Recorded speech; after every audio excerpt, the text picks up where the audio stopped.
गर्भ धारण हो तो वास्तविक गर्भ अवस्था में स्त्रियों को कथा भागवत सुनना और चाहिए।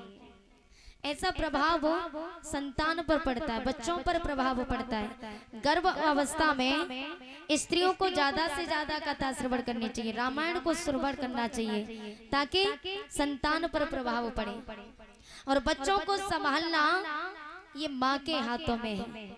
माँ चाहे तो बच्चे को चोर बना दे और माँ चाहे तो बच्चे को सिपाही बना दे जो देश की रक्षा करे। ये माँ के हाथों में होता है। जैसे मान लो एक पेड़ होता है, एक वृक्ष। पेड़ जब छोटा सा होता है ना, और छोटे से पेड़ अगर टेढ़ा चले तो आप छोटे से उसको सीधा करोगे तो वो सीधा चलेगा।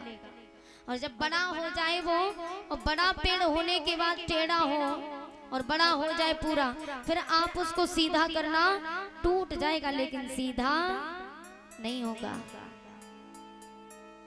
इसलिए प्यारे छोटे से संभाल करके चलो, ये माँ के हाथों में होता है। माँ चाहे तो बेटे को चोर बना देगी। अच्छा, बेटा जब चोरी करने के लिए जाता है ना किसी के खेत में, सब्जी चुरा करके ले आए और माँ उससे पूछे कि लाला कहाँ से लाया?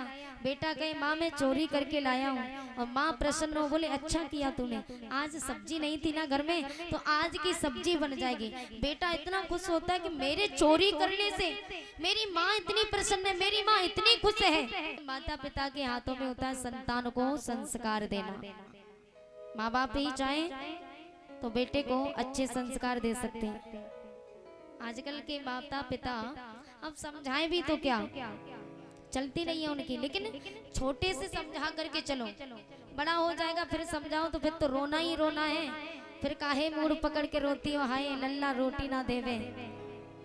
बहू आई है, बहू लड़ती है झगड़ती है तो क्यों? पहले आप अपने बेटे को शुरू से संस्कार दो। और संस्कारों में बहुत ताकत होती है। संस्कार ऐसे होते हैं, देखिए पढ़ाई लिखाई से सबसे ज्यादा संस्कार मायने रखते हैं। हम ये नहीं कहते कि आप लोग मत पढ़ो, पढ़ो, लेकिन सबसे ज्यादा संस्कारों को अपनाओ। बुजुर्गों से बात करने का तरीका अपनाओ, किस तरीके से हमें उनसे बात करनी चाहिए, ये सारे संस्कारों को अपनाना पड़ता है। अब कोई बुजुर्ग आ गया, हम उनसे अंग्रेजी में बात कर रहे हैं और उन्हें आता नहीं कुछ भी, तो ऐसी पढ़ाई से भी क्या मतलब।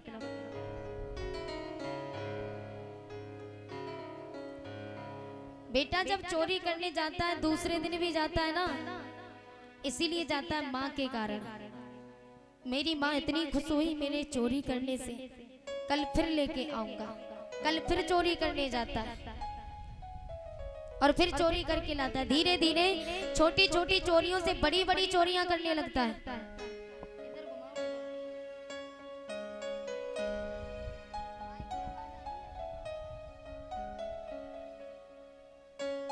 छोटी छोटी चोरियों से जब बड़ी बड़ी चोरियां करने लगता है ना, और एक दिन पुलिस के हाथों आता है, जेल में बंद होता है ना, तो माँ मिलने जाए और माँ फिर रोती है। तो बेटा कहता है अब काहे रो रही हो? बोले चोरी करना भी तो तूने ही सिखाया। अगर पहले दिन जब बेटा चोरी करके लाए तो माँ खींच के 2 थप्पड़ दे और कहे कि आज के बाद चोरी करके लाया ना तो घर में घुसने नहीं दूंगी। तो वो चोरी करके लाएगा ही नहीं कि मेरी माँ मारेगी। इसलिए शुरू से संस्कारों को दो। और गर्भ अवस्था में कथा भागवत ज्यादा से ज्यादा सुननी चाहिए। भैया उधर मुड़ो उसे।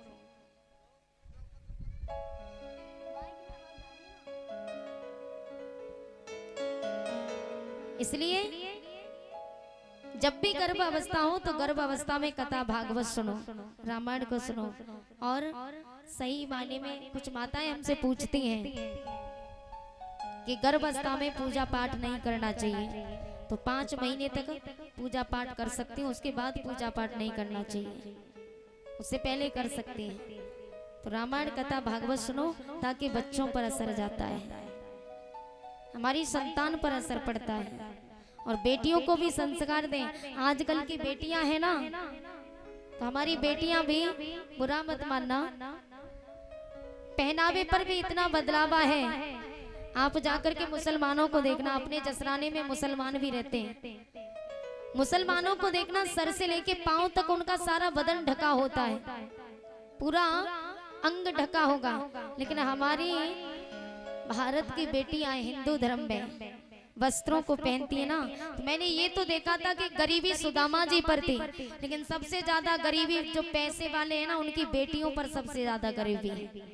बीच में चला था कटे फटे जींस टॉप पहन करके निकलती थी। तो ये कहाँ के संस्कार है? ये संस्कार हमारे माता पिता नहीं देते, और माता पिता रोके तो मान भी जाना चाहिए। इसलिए अपने संस्कृति को अपनाओ आजकल, और बच्चों को फोन से भी दूर रखना चाहिए। आजकल के बच्चे माँ कहना तो बाद में सीखते, लेकिन फोन का पैटर्न खोलना पहले सीख जाते हैं। तो फोन से अपने बच्चों को दूर रखो। ये सारी विधियां माँ को अपनानी पड़ती हैं। पहले आप संस्कार दोगे, थोड़ा टाइम तो लगेगा, लेकिन बाद में आपको फल भी अच्छा मिलेगा, रोना नहीं पड़ेगा। इसलिए संस्कार अच्छे दो। एक सेठ जी थे, सेठ जी ने अपने बेटे को पढ़ाया लिखाया। पढ़ाने लिखाने के बाद सेठ जी का नियम था, जो धान होता ना, चावल, तो चावल बनते थे, चावल से जो माड़ निकलता था, माड़ जानती हो ना, तो माड़ को हम शुद्ध भाषा में वैसे मांडव बोलते हैं, मांडव। तो जो चावल से जो माड़ निकलता था, तो माड़ को कटौती में रख करके नमक डाल करके गरम गरम पीते थे सेठ जी। रोजाना का नियम था। एक दिन सेठ जी के मित्र मिलने के लिए आए, और जब मित्र मिलने के लिए आते सेठ जी के, तो सेठ जी कच्छ में जाकर के बैठ गए। सेठानी ने तब तक माड़ निकाल करके कटौती में रख दिया। अब सेठानी देख रही है कि सेठ जी अभी नहीं आए, माड़ ठंडा हो जाएगा, फिर पिएंगे भी नहीं। तो सेठानी ने अपने बेटे को पास में बुलाया, बेटा जाओ जरा अपने पिताजी से कहना कि माड़ ठंडा हो जा रहा है, आकर के जल्दी पी ले। तो बेटे ने सोचा कि अगर मैं यही बात जो माँ ने मुझसे कही कि पिताजी से कहूँ माड़ ठंडा हुआ जा रहा है, उसको पी लो, तो यही बात मैं पिताजी के मित्रों के सामने कहूंगा तो मेरे पिता की हंसी होगी। मेरे पिता इतने बड़े हैं, और मैं माड़ की बात कहूंगा तो लोग हंसेंगे, इतने बड़े सेठ होते हुए माड़ पीते हैं। तो लड़के ने क्या कहा पिताजी से कि पिताजी धानुपुर से मांडव आया, धानुपुर से मांडव आया, कठपुतिया तट पर बैठा है, जल्दी चलो उससे मिल लो वरना शीतलपुर को जाता है। धानुपुर से मांडव यानी धान से मांड निकला, कठपुतिया तट पर बैठा यानी कठौती में रखा है, जल्दी चलो उससे मिल लो यानी जल्दी चलो उसको पी लो वरना शीतलपुर को जाता, वरना ठंडा हो जाएगा। तो पिता ने बात पूरी समझ ली, काम भी हो गया और बात भी पूरी हो गई। इसलिए अपने बच्चों को ऐसे संस्कार दो जो समाज में कभी हंसी ना हो पाए। और जैसे बेटे होते हैं, अब बेटों से ज्यादा बदतर बढ़ के बहुएं आ रही हैं भैया, बड़ा विचित्र मामला, क्या किया जाए। और बहुएं तो ऐसी ऐसी हैं, नंबर 1 की तो आलसी, आलस नस नस में भरा हुआ है, काम कुछ होता नहीं है घर में, सास करते करते मरी जा रही है। अच्छा, सास इतना काम करती है ना, सास काम करते हुए भी फिर भी बहू सास को अलग कर देती है, क्यों, कारण क्या है? जबकि घर में सास रहती है तो उसका हाथ बंद नहीं रहता, ये आपने देखा होगा भैया। वो चाहती है कि हमारे बहू बेटे खुश रहें, वो यही चाहती है। तो सास दिन भर सुबह से शाम तक काम करती रहेगी, हाथ बंद नहीं रहता। और बहू ने क्या किया, 4 रोटी बनाई, पति ने खा ली तो खा ली, सास ससुर को रख दी तो नहीं, और खा के आराम से लेट गई। सास ससुर की सेवा भी नहीं करती हैं। सबसे बड़ा धनवान इस संसार में वही है, सबसे बड़ा अमीर वही इंसान है जिसके पास माँ बाप का सबसे बड़ा धन है, जिसके पास माँ बाप की दौलत है वही सबसे बड़ा अमीर है। और जिसके पास माँ बाप की दौलत नहीं, उससे बड़ा भिखारी, उससे बड़ा गरीब संसार में कोई नहीं है। याद रखना, हमारे जीवन में इतना आलस होता है, आलस बने सबसे बड़ा हमारा अगर कोई दुश्मन है, सबसे बड़ा शत्रु हमारा कौन है? आलस। आलस ही सबसे बड़ा शत्रु है, सबसे बड़ा दुश्मन है। एक बार एक सास बैठी थी और बहू बैठी थी सोफा सेट पर। सोफा सेट पर बहू बैठी है। सास ने देखा संध्या होने को जा रही है, झाड़ू नहीं लगा है। तो सास ने कहा ये तो नहीं लगाएगी बेचारी। झाड़ू उठाया और झाड़ू मारने लगी। अब झाड़ू मारने लगी, सास सोच रही है कि मैं झाड़ू लगा दूं तो शायद इसकी आंखों में कुछ शर्म आ जाए और कह दे माँ जी हम लगा दें, आप हट जाओ। लेकिन नहीं, वो तो बैठी बैठी आराम से देखती रही सोफा सेट पे। बेटा आया, अच्छा, बोले मेरी माँ झाड़ू लगा रही है। तो बेटा क्रोध में आया, लेकिन बहू से बोला कुछ कहूंगा तो लड़ने लगेगी। तो बहू से कुछ नहीं कहा, माँ से कहने लगा माँ तुम हट जाओ, झाड़ू हम लगा देंगे। माँ ने कहा, बोले नहीं बेटा तू आराम कर, मैं लगा दूंगा। बेटा कह रहे नहीं माँ तू बूढ़ी हो गई है ना, मैं झाड़ू लगा दूंगा। माँ बेटे में ऐसे ही होने लगी। अब बहू जो सोफा सेट पर बैठी थी ना, बहू ने कहा लड़ो मत। बहू एकदम से बोली, बोले लड़ो मत, वैसे भी मेरे सर में दर्द हो रहा है। बोले आज कोई भी लगा लो और कल से एक एक करके झाड़ू लगा देना। ये जवाब दिया। तो सबसे बड़ा दुश्मन हमारा आलस है। आलस्यम हे मनुष्याणाम शरीरस्थो महान रिपुः नास्तत्युध्यं समो बन्धुः कृत्वायं नावसीदति। मनुष्य का सबसे बड़ा दुश्मन आलस है और परिश्रम से जैसा परिश्रम जितना बड़ा कोई मित्र नहीं। इसलिए जीवन में परिश्रम करते रहो। जिस व्यक्ति के जीवन में आलस ही आलस है, आलस दिखाता रहे। कुछ लोग होते ना, कहते किस्मत में जो होगा वो तो मिलेगा। अरे किस्मत खुद बनानी पड़ती है।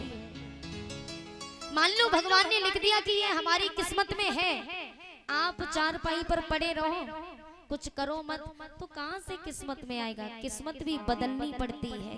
कर्मों के अनुसार किस्मत तो बदलती रहती है। इसलिए याद रखना, परिश्रम करते रहो। जीवन में आलस लाते रहे तो कुछ हाथ नहीं आएगा। एक राजा ने सोचा, राजा ने कहा बोले हमारे दरबार में बहुत बड़े बड़े आलसी हैं। तो राजा ने क्या किया भैया, मंत्री से कहा मंत्री हमारे दरबार में हम ये देखना चाहते हैं कि आलसी कितने हैं हमारे दरबार में। मंत्री ने कहा महाराज ऐसे तो नहीं पता चलेगा। फिर कैसे पता चलेगा, बोले आलस घर बनवाया जाए। एक बड़ा सा आलस घर बनवा दिया, घास फूस का आलस घर बनवा दिया और उस पर बोर्ड लगा दिया आलस घर। और दूसरे दिन मंत्री पे आवाज लगवा दी गांव में, अरे भाइयों सुनो, बोले राजा साहब ने आलस घर बनवाया है, जितने भी आलसी भैया हैं आलस घर में विश्राम करेंगे, वही भोजन पानी सब कुछ वही मिलेगा। अब भैया किसको बैठे बैठे खाने में किसको आपत्ति है। आलस घर दूसरे दिन भर गया। एक और आलस घर दूसरा बनवाया, वो भी भर गया। राजा ने देखा, बोले ओहो हमारे दरबार में इतने आलसी हैं, 2 मकान भर गए। मंत्री ने कहा महाराज ये सारे आलसी नहीं है। बोले तो फिर आलसी कौन है ये कैसे पता चलेगा। मंत्री ने कहा बोले एक माचिस लाओ। राजा ने माचिस ला करके दी। मंत्री ने जो घास फूस का आलस घर बनवाया था उसमें आग लगा दी, और जो आग लगाई तो निकल करके सब भाग गए। मात्र 2 व्यक्ति चारपाई पर लेटे रहे, वो उठ के नहीं गए। अब मंत्री ने कहा महाराज देखो यही दोनों आलसी हैं हमारे दरबार में, और कोई आलसी नहीं। अब एक लेटा है, जो 2 बच्चे थे ना, एक लेटा, उसने कहा भैया आग तो लगी चुकी है, बोले ऐसे में हुक्का ही पी ले। बोले एक काम करो चिलम जलाओ, आंच लगा के लाओ, चिलम पिएंगे। दूसरा बोला, दूसरा और बड़ा आलसी था, बोले भैया आग तो लगी गई है, चल करके खुद हमारे पास आ जाएगी। तो इतना आलस था कि उसी में जल करके मर गए। तो सबसे बड़ा दुश्मन हमारा कौन है, आलस। इसलिए परिश्रम करते रहो। परिश्रम जितना बड़ा मित्र कोई नहीं है। और परिश्रम करती भी हैं तो बहुएं कैसा परिश्रम, काम करना, चौका बासन करना तो भाड़ में गया, बोले रील बना बना करके इंस्टा पे फेसबुक पे डालती हैं। क्या है ये, एक पत्नी को, एक बहू और एक बेटी को पर्दे में रहना चाहिए हमेशा। पर्दे में अच्छी लगती है। हमारी शादी हुई, शादी होने के बाद ससुराल में पहुंचे और ससुराल में जाते ही हम रील बना करके डालने लगे फेमस होने के लिए। और फेमस हो भी गए तो पैसा आ रहा है यूट्यूब से। पति को और आराम हो गया, बोले हमारी पत्नी घर बैठे कमा रही है तो क्यों हम परदेश में जाएं मरने के लिए। इससे क्या है, सारा समाज देखता है, हमारे रिश्तेदार देखते हैं, हमारे बुजुर्ग देखते हैं, उन्हें कितनी शर्म आती है और ऐसी ऐसी वीडियो बना करके डालती हैं। इसलिए निवेदन है, एक बहू और बेटी हमेशा पर्दे में अच्छी लगती है, हमेशा पर्दे में ही रहना चाहिए। बोलिए गोविंद भगवान की जय जय श्री राधे श्याम। मैया कयाधु का गर्भ धारण है। मैया कयाधु गर्भ अवस्था में कथा को श्रवण करने के लिए जाती है। नारद जी के आश्रम पर कथा श्रवण की। प्रहलाद जी माँ के गर्भ में है, माँ के गर्भ में सारा ज्ञान प्रहलाद जी ने प्राप्त कर लिया। मैया कथा श्रवण करने के बाद घर आई, नमास पर पुर होने के लिए आए। 9 महीने व्यतीत होने के बाद कयाधु ने अपने गर्भ से पुत्र को जन्म दिया, तो उस पुत्र का नाम प्रहलाद पड़ा। कयाधु के गर्भ से 4 पुत्रों का जन्म हुआ, राध, अनुराध, वैराध और प्रहलाद। ये 4 भाई थे प्रहलाद जी। प्रहलाद सबसे छोटे थे और प्रहलाद का जन्म होते ही प्रहलाद भगवान की भक्ति में रंग गए। कृष्ण ग्रह गृहीतात्म निवेद जगदीग्रसम। कृष्ण रूपी ग्रह ने प्रहलाद को ग्रस लिया।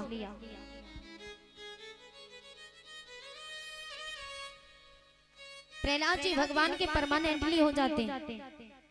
भगवान ने प्रहलाद का ऐसा हाथ पकड़ा, जीवन में छोड़ने वाले नहीं थे। कहते कि सूरदास काली कामर पे चढ़े न दूजा रंग। काला रंग हर किसी रंग पर चढ़ जाएगा, लेकिन काले रंग पर कोई रंग चढ़ने वाला नहीं है। तो प्रहलाद जी भगवान की भक्ति में लीन हो गए। एक दिन हिरण्यकश्यप ने अपने पुत्र को पढ़ने के लिए भेजा और जिस विद्यालय में पढ़ने के लिए भेजा उस विद्यालय का नाम था हिरण्यकश्यप दानव विश्वविद्यालय। दैत्यों के गुरु शुक्राचार्य के पुत्र शांडामृग प्रहलाद जी को पढ़ाते हैं और कहा याद रहे, स्मरण रहे, इस विद्यालय में केवल राक्षसों के पुत्र पढ़ने के लिए आते हैं। आज के बाद ये हमारे दुश्मन का नाम न लेने पाए, ये याद रखना।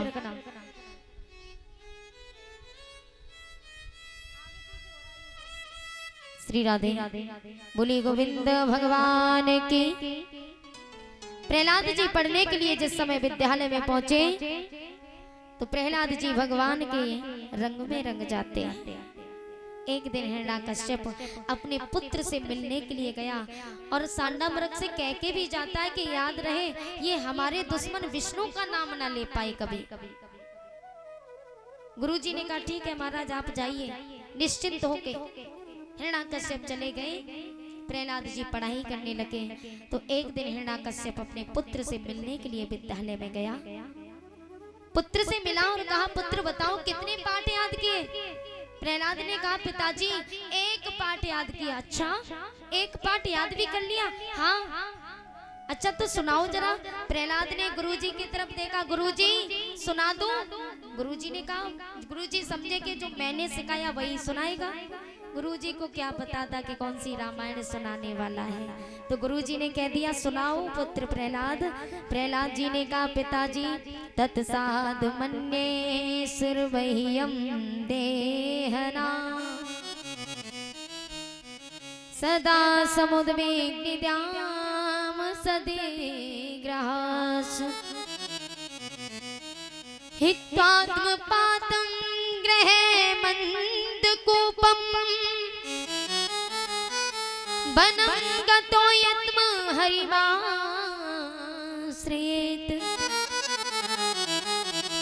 हित्वात्मपातं गृहमन्दकूपम, जो गृहस्थी का जो अंधा कुआं है, इस कुएं से बाहर निकल करके भगवान का भजन करो।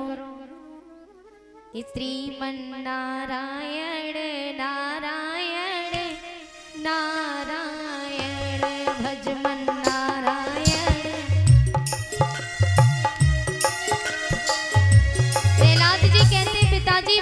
का भजन करो। हिरण्याकश्यप ने जो नारायण का नाम सुना क्रोध में आ गया और प्रहलाद जी मुस्कुरा रहे हैं। भज मन नारायण नारायण नारायण बोलो नारायण नारायण नारायण। गोविंद मेरो है गोपाल मेरो है।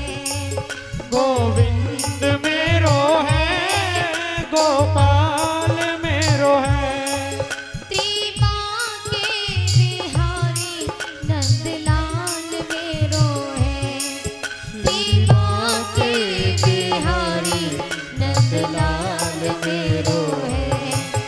गोविंद मेरो है गोपाल मेरो है। गोविंद मेरो है गोपाल मेरो है। गोविंद मेरो। बड़े आराम से बैठे हो, भगवान का भजन करो, यही मौका है। घर में तो जाते हो वही चेचे में शुरू हो जाता है, इसकी बुराई उसकी बुराई, इसको गाली देना उसको गाली देना, इसी में समय बिता देते हैं। लेकिन ये मौका मिला है, शुभ अवसर मिला है भगवान का भजन करने का। संग साथी में हो जाएगा, अकेले में कौन करता है? कोई करता है? नहीं करता। इसलिए गाइए हाथ ऊंचे उठा के। अरे उठा लो, हाँ ऊंचे ऊंचे हाथ उठा के एक बार कहिए जय जय श्री राम। ऊंचे ही रखना, उठाओ हाथ बिल्कुल सीधे। और जो राम जी के खानदान से होंगे वो उठा लेंगे, पीछे वाले रावण के खानदान के बैठे हैं। अरे उठा लो हाथ और बोलिए ताली बजा के कि गोविंद मेरो है गोपाल मेरो।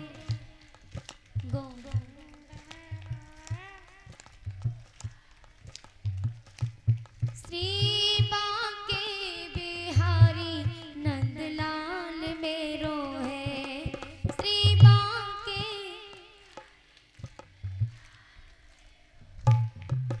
गोविंद मेरो है गोविंद मेरो। और एक साथ में बोलेंगे सभी गोविंद मेरो है गोपाल मेरो है। गोविंद मेरो है गोपाल मेरो है। श्री बांके बिहारी नंदलाल मेरो है। श्री बांके बिहारी नंदलाल मेरो है। गोविंद मेरो है गोपाल मेरो है। गोविंद मेरो है गोपाल मेरो है।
श्री राधे।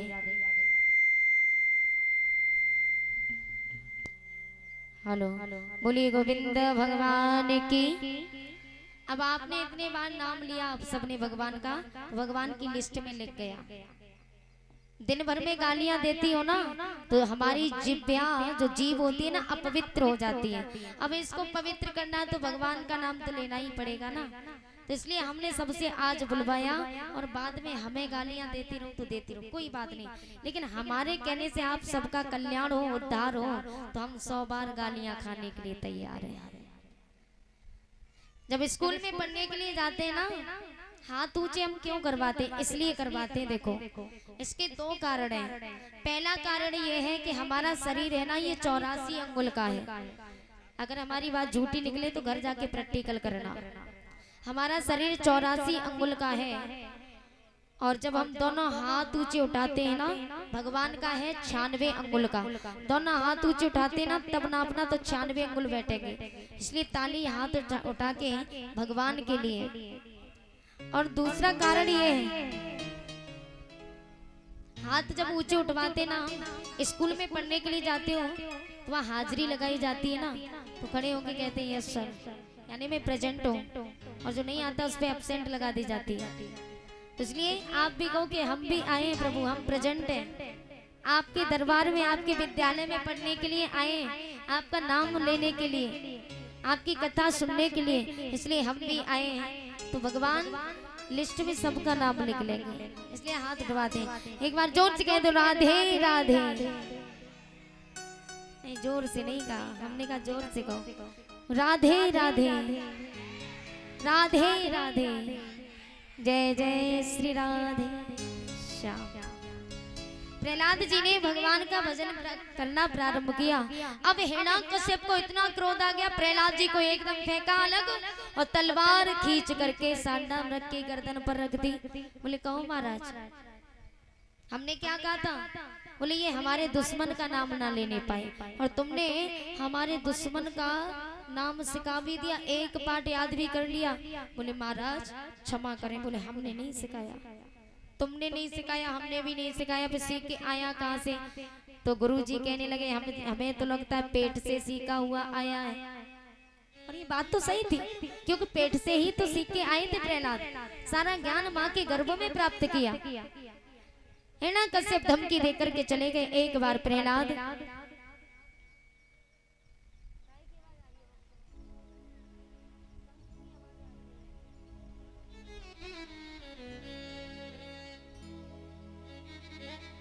प्रहलाद जी एक दिन विद्यालय से बाहर घूमने के लिए जाते हैं।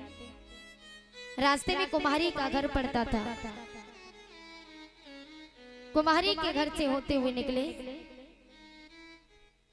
तो कुम्हारी के घर से रोने की आवाज आ रही थी। प्रहलाद जी जाकर के पहुंचे, माँ तुम रो क्यों रही हो? कुम्हारी ने कहा लाला मैं जात की कुम्हारी हूँ, अबा लग चुकी है। अबा के अंदर एक घड़े के अंदर बिल्ली के 4 बच्चे दब गए हैं, इसलिए मैं भगवान से प्रार्थना करती हूँ प्रभु उन बच्चों की रक्षा करना। अगर वो बच्चे मर गए तो आज के बाद कोई भी तुम्हारा नाम नहीं लेगा, इसलिए भगवान से प्रार्थना कर रही हूँ।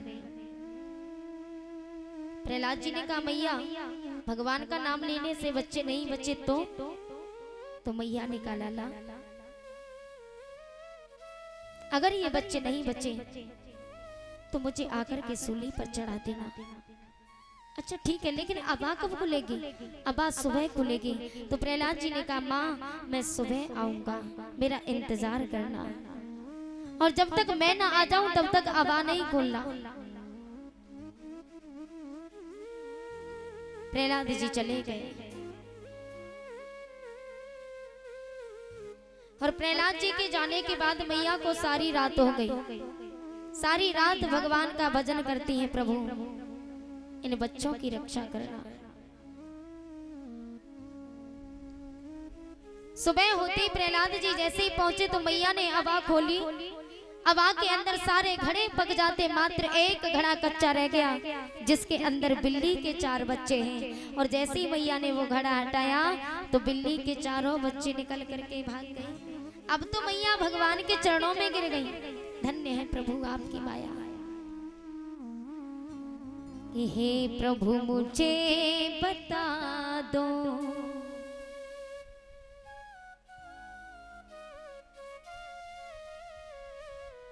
आज मैया भगवान से कहती है प्रभु आज मैं समझ गई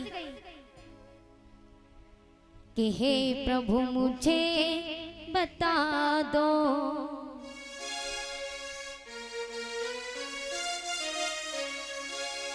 चरणों में कैसे आऊं हे प्रभु प्रभु मुझे बता दो, हे प्रभु मुझे बता दो, चरणों में कैसे आऊं, हे प्रभु मुझे बता दो, हे प्रभु मुझे बता दो, चरणों में कैसे आऊं, हे प्रभु मुझे बता दो, हो चरणों में कैसे आऊं, माया के बंधनों से, माया के बंधनों से छुटकारा कैसे पाऊं, हे प्रभु मुझे बता दो, हे प्रभु मुझे बता दो, चरणों में कैसे आऊं, हे प्रभु मुझे बता दो।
तुम हो पतित स्वामी,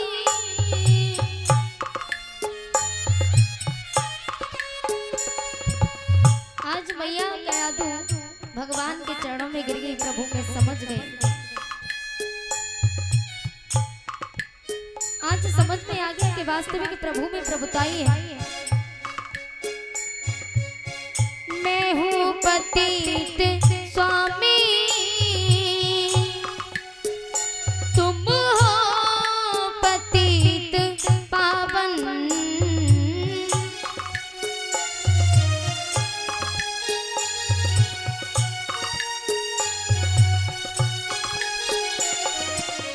मैं हूँ पतित स्वामी, तुम हो पतित पावन, करना कृपा दयालु, करना कृपा दयालु, चरणों में सर झुकाऊं, हे प्रभु मुझे बता दो, हे प्रभु मुझे बता दो, चरणों में कैसे आऊं, हे प्रभु मुझे बता दो।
करना कृपा दयालु है। करुणा कृपा दयालु इसे कैसे मैं दिखाऊं। हे प्रभु मुझे बता दो, हे प्रभु मुझे बता दो, चरणों में कैसे आऊं।